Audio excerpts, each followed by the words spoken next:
Assalamualaikum warahmatullahi wabarakatuh. Perkenalkan, nama saya Muhammad Firas Fatul Lubis dari Universitas Jambi, Prodi Teknik Elektro angkatan 2024 dengan NIM F1E224010. Pada video ini saya akan memberikan materi dari mata kuliah dasar-dasar Saintek. Jadi beberapa materinya yaitu adalah yang pertama adalah komponen teknologi, lalu hukum dan teori ilmiah, dan juga peluang kerja teknik elektro dan kebenaran ilmiah.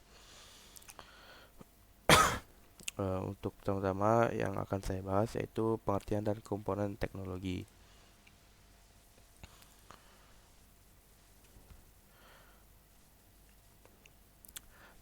Pengertian teknologi. Apa itu teknologi? Jadi teknologi adalah penerapan ilmu pengetahuan untuk menciptakan alat, sistem, atau metode guna mempermudah kehidupan manusia. Jadi tujuannya teknologi ini dibuat yaitu untuk mempermudah kehidupan manusia. Hal ini tentu saja karena kita ketahui manusia itu tidak sempurna dan memiliki beberapa kekurangan.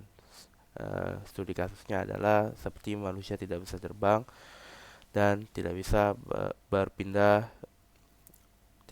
berpindah dengan cepat.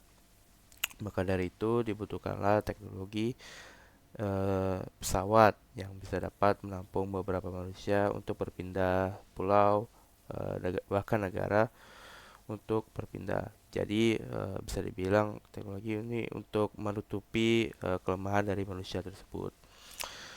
Beberapa karakteristik dari teknologi ini, salah satunya adalah efisiensi. Jadi teknologi itu harus bersifat efisiensi dan menjadi cepat dan mudah untuk digunakan. Lalu teknologi juga harus bersifat adaptif, yaitu berkembang sesuai dengan zamannya. Dan juga teknologi juga harus bersifat inovatif. Jadi teknologi ini melibatkan kreativitas untuk menghasilkan solusi baru yang masih berhubungan dengan zamannya tadi. Misalnya kebutuhan zaman sekarang memerlukan device atau perangkat yang cepat. Lalu juga teknologi ini tidak bisa tanpa eh, dasar ilmu yang kuat. Jadi teknologi tidak dapat berdiri sendiri tanpa dasar ilmu. Lalu ini adalah beberapa komponen teknologi. Yang pertama adalah technoware. Technoware ini adalah perangkat fisik atau hardware, yaitu berupa teknologi material yang digunakan untuk mendukung suatu proses. Salah satu contohnya adalah headphone yang saya gunakan itu merupakan hardware. eh, Lalu perangkat gawai yang kita sering pakai. Lalu ada humanware. Humanware ini bisa dibilang manusia yang memiliki kemampuan untuk menggunakan, mengelola atau menggunakan teknologi. Eh, Bisa kita anggap salah satu contohnya yaitu programmer, teknisi, terus juga operator dan lain semacamnya. Bahkan kita sendiri sebagai pengguna biasa pun bisa dibilang humanware karena kita memiliki kemampuan untuk mengelola untuk mengembangkan teknologi ini. Lalu ada orgaware. Orgaware adalah sistem organisasi atau institusi yang mendukung implementasi dan pengelolaan teknologi. Bisa jadi ini seperti beberapa lembaga ataupun beberapa perusahaan yang menggunakan sistem teknologi ini. Maksudnya pengelolaan teknologi. Lalu informware, yaitu informasi yang digunakan ataupun diolah untuk menghasilkan atau dihasilkan oleh teknologi. Jadi eh, bisa dibilang kayak technoware itu alat yang teknologi yang akan kita gunakan, device yang akan digunakan kita sebagai humanware. Lalu informware itu data-data apa yang ingin kita gunakan. Jadi kurang lebih seperti itu. Dan lanjut ke materi selanjutnya, yaitu peluang karir bagi lulusan teknik elektro. Sebelum masuk pembahasan, sebaiknya kita mengenali dulu apa sih fokus utama dari prodi teknik elektro ini. Yang pertama harus kita ketahui adalah teknik elektro adalah bidang yang memiliki peran penting dalam berbagai sektor industri. Fokus utama dari teknik elektro adalah mempelajari prinsip-prinsip dasar dari ilmu fisika dan teknologi yang diterapkan pada sistem kelistrikan, elektronika, dan perangkat lainnya. Lalu, skill apa sih yang harus dimiliki oleh lulusan teknik elektro? Yang pertama tentu saja adalah kemampuan analisis dan problem solving, dan pemahaman mendalam tentang sistem kelistrikan, elektronik, dan sains dasar. Lalu kemampuan dalam menggunakan perangkat lunak teknik dan teknologi baru, lalu pemahaman tentang regulasi dan standar keselamatan industri. Skill-skill yang telah disebutkan akan menjadi bekal untuk lulusan teknik elektro untuk mendapatkan pekerjaan di beberapa instansi-instansi ataupun beberapa tempat kerja lainnya. Lalu adalah di sini bisa kita lihat adalah pilihan karir untuk lulusan teknik elektro. Beberapa bidang utama yang bisa dipilih adalah energi dan kelistrikan, telekomunikasi, elektronika industri, otomasi dan robotika, riset dan pengembangan teknologi, konstruksi dan infrastruktur, dan saintis dan rekayasawan, dan juga tentu saja tenaga pendidik. Untuk sektor energi dan ketenaga listrikan, pekerjaan yang bisa diambil oleh lulusan teknik elektro adalah perancangan, pemeliharaan, dan pengelolaan sistem tenaga listrik. Salah satu perusahaan yang bisa menampungnya adalah PLN, perusahaan pembangkit listrik, dan konsultan energi. Lalu, apa sih relevansi dasar sains yang kita pelajari dapat relevan dengan pekerjaan yang kita ambil? Jadi, salah satunya yaitu adalah fisika, ilmu kelistrikan, dan termodinamika. Lalu untuk sektor telekomunikasi, pekerjaan yang bisa diambil adalah merancang dan mengoptimalkan jaringan komunikasi. Kita bisa bekerja di perusahaan provider seluler, LSP, perusahaan jaringan data. Relevansi dasar sains yang digunakan di dalam pekerjaan ini dan sektor ini adalah teori sinyal, jaringan komunikasi, gelombang elektromagnetik. Lalu untuk sektor elektronika industri, pekerjaan yang bisa kita ambil yaitu desain dan pemeliharaan sistem elektronik pada lini produksi. Untuk perusahaan yang dapat menampung adalah perusahaan yang bergerak di bidang industri manufaktur, perangkat medis, dan konsultan elektronik. Relevansi dasar sains yang dipelajari dapat relevan dengan pekerjaan ini yaitu elektronika dan pengendalian sistem. Lalu untuk sektor otomasi dan robotika, pekerjaan yang dapat diambil yaitu membangun dan mengelola sistem otomatisasi dan robotika di dalam industri. Perusahaan yang dapat menampung kita adalah perusahaan manufaktur, startup, teknologi, dan otomotif. Relevansi dasar sains yang digunakan dalam pekerjaan ini yaitu mekanika sensor, algoritma, dan algoritma pemrograman. Dalam sektor riset dan pengembangan teknologi, pekerjaan yang bisa kita ambil adalah pengembangan teknologi baru dan meningkatkan teknologi existing. Tempat kita bisa bekerja yaitu adalah lembaga riset, perusahaan teknologi, dan kampus. Relevansi dasar sains yang digunakan di dalam pekerjaan ini adalah pemrograman, inovasi teknologi, dan penelitian. Lalu konstruksi dan infrastruktur. Pekerjaan yang bisa kita ambil adalah penyusun rancangan instalasi listrik dan pembangunan atau jalanan. Perusahaan yang dapat menampung kita adalah BUMN konstruksi, konsultan dan menjadi konsultan infrastruktur. Lalu relevansi dasar sains yang dapat bekerja di pekerjaan ini, yaitu yang pertama adalah kelistrikan, pengukuran lapangan, dan standar bangunan. Dan yang terakhir adalah saintis dan rekayasawan teknik elektro. Saintis saintis di sini berfokus pada penelitian ilmiah dan eksperimen yang memperdalam pemahaman di bidang kelistrikan, elektronika, dan teknologi baru. Pekerjaan ini bekerja di lembaga riset dan pusat inovasi, dan juga menjadi eh, dan juga menjadi bisa menjadi tenaga pendidik di universitas. Lalu rekayasawan adalah pekerjaan yang menerapkan prinsip teknik dan ilmu sains untuk menciptakan solusi praktis dan inovatif seperti sistem baru atau teknologi mutakhir untuk industri.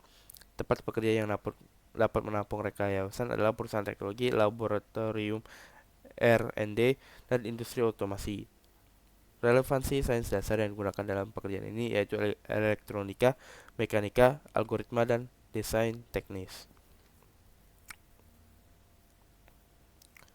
Kita lanjut ke materi selanjutnya, yaitu kebenaran ilmiah. Apa itu kebenaran ilmiah? Jadi, kebenaran ilmiah ini mengacu pada pengetahuan atau penyataan yang divalidasi melalui metode ilmiah, yaitu produser sistematis yang mengadakan observasi, eksperimen, dan analisis untuk memberikan atau memverifikasi suatu konsep. Tujuan dari kebenaran ilmiah sendiri untuk mencapai pengetahuan yang objektif dan dapat diandalkan dan dapat diaplikasikan dalam pengembangan teknologi dan penemuan baru. Misalnya di teknik elektro, hukum Ohm yang menggambarkan hubungan antara tegangan arus listrik dan resistensi telah dibuktikan berulang kali melalui eksperimen dan diterapkan dalam desain rangkaian elektronik.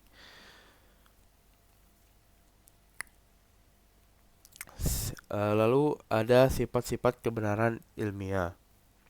Jadi kebenaran ilmiah harus memiliki beberapa harus memenuhi dari uh, kebenaran ilmiah, yaitu yang pertama adalah objektif. Objek objek yang pertama adalah objektif. Jadi sifat kebenaran ilmiah harus bersifat objektif, yaitu berdasarkan bukti empiris atau empiris ini bisa dibilang kayak sesuatu yang telah diuji kebenarannya, bukan berdasarkan opini atau subjektivitas individu. Lalu kebenaran ilmiah harus terbuka untuk diuji ulang. Kebenaran ilmiah harus bisa diuji berulang kali oleh peneliti lain. Misalnya eksperimen untuk menguji hukum Ohm bisa dilakukan kapan saja dengan hasil yang konsisten. Yang ketiga, dapat diprediksi. Kebenaran ilmiah memungkinkan prediksi terhadap fenomena serupa. Hukum induksi, contohnya, hukum induksi elektromagnetik dapat memprediksi fenomena induksi pada konduktor yang bergerak dalam medan magnet.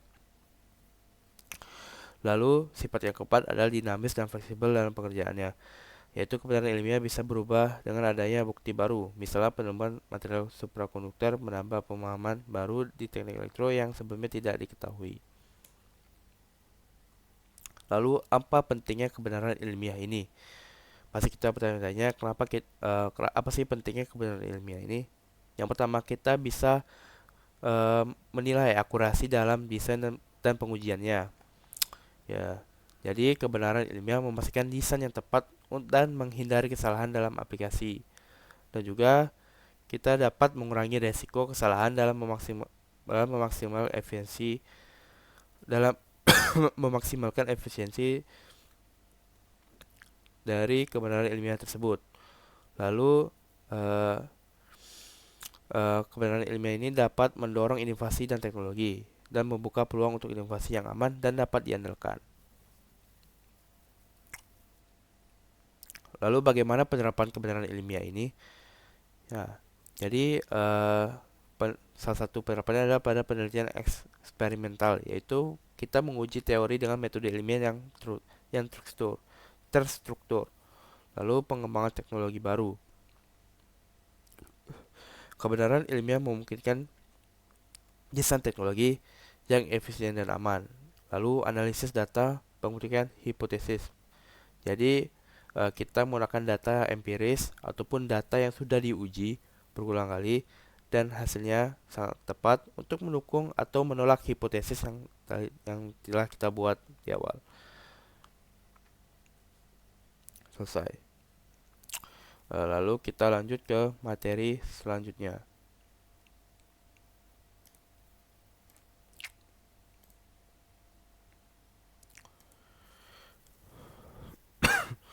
Teori selanjutnya adalah hukum dan teori ilmiah. Apa itu hukum ilmiah? Jadi hukum ilmiah ini bisa dibilang yaitu sebuah pernyataan berdasarkan observasi dan eksperimen yang konsisten. Hukum ilmiah itu menjelaskan pola atau hubungan yang teramati di alam. Contohnya adalah hukum gravitasi Newton. Hukum gravitasi Newton menjelaskan apa yang terjadi, yaitu hubungan antara gaya gravitasi, massa, dan jarak tanpa menjelaskan penyebabnya. Salah satu ciri-ciri hukum ilmiah yaitu harus bersifat deskriptif dan juga berlaku universal, artinya dapat dipakai oleh siapa saja dan di mana saja. Lalu, definisi teori ilmiah. Penjelasannya adalah teori ilmiah ini adalah penjelasan menyeluruh yang didasarkan pada bukti yang kuat, mengintegrasikan baik observasi dan hasil eksperimen. Contohnya adalah teori relativitas hukum Einstein yang menjelaskan mengapa gravitasi itu terjadi, yaitu karena kelengkungan ruang waktu yang disebabkan oleh massa.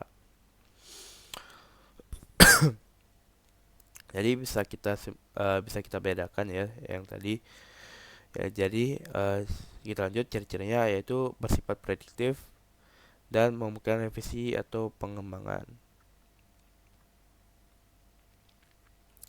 Jadi beberapa perbandingan hukum dan teori ilmiah. Persamaannya sama-sama berbasis bukti ilmiah, diuji melalui eksperimen dan observasi untuk persamaannya. Lalu, perbedaannya, hukum menjelaskan apa yang terjadi, sedangkan teori menjelaskan mengapa dan bagaimana sesuatu fenomena itu terjadi. Nah, jadi sesuai contoh tadi, jadi hukum gravitasi Newton itu menjelaskan apa yang terjadi, yaitu hubungan antara gaya gravitasi massa dan jarak tanpa menjelaskan penyebabnya. Jadi hukum gravitasi Newton sekali lagi menjelaskan apa yang terjadi. Lalu teori Einstein menjelaskan mengapa gravitasi itu terjadi. Jadi sudah jelas ya dengan studi kasus yang tadi. Kita lanjut. Proses terbentuknya hukum dan teori. Ada 4 proses yang perlu kita lakukan untuk terbentuknya hukum dan teori tersebut yang akan kita buat. Yang pertama, kita harus observasi dulu. Observasi apa? Yaitu observasi fenomena apa yang ingin kita kaji. Setelah kita mendapatkannya, lalu kita menentukan hipotesis apa ataupun merumuskan hipotesis atau dugaan awal kita terhadap observasi tersebut. Setelah itu kita ujilah eh, dengan melakukan eksperimen untuk pengujian. Lalu setelah dapat hasil yang dari pengujian tersebut, baru kita mengembangkan hukum atau teori berdasarkan hasil. Mitos dan kesalahpahaman umum. Kesalahpahaman umum yang sering terjadi di masyarakat adalah hukum lebih superior daripada teori, sedangkan teori hanya sekedar dugaan. Klarifikasinya adalah teori memiliki landasan bukti yang kuat. Keduanya penting untuk perkembangan ilmu pengetahuan. Kesimpulan, hukum dan teori ilmiah saling melengkapi. Keduanya diperlukan untuk menjelaskan dan memahami dunia.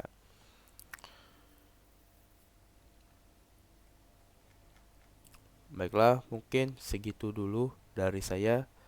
Mohon maaf atas salah kata dan salah penyebutan. Saya akhiri, wassalamualaikum warahmatullahi wabarakatuh.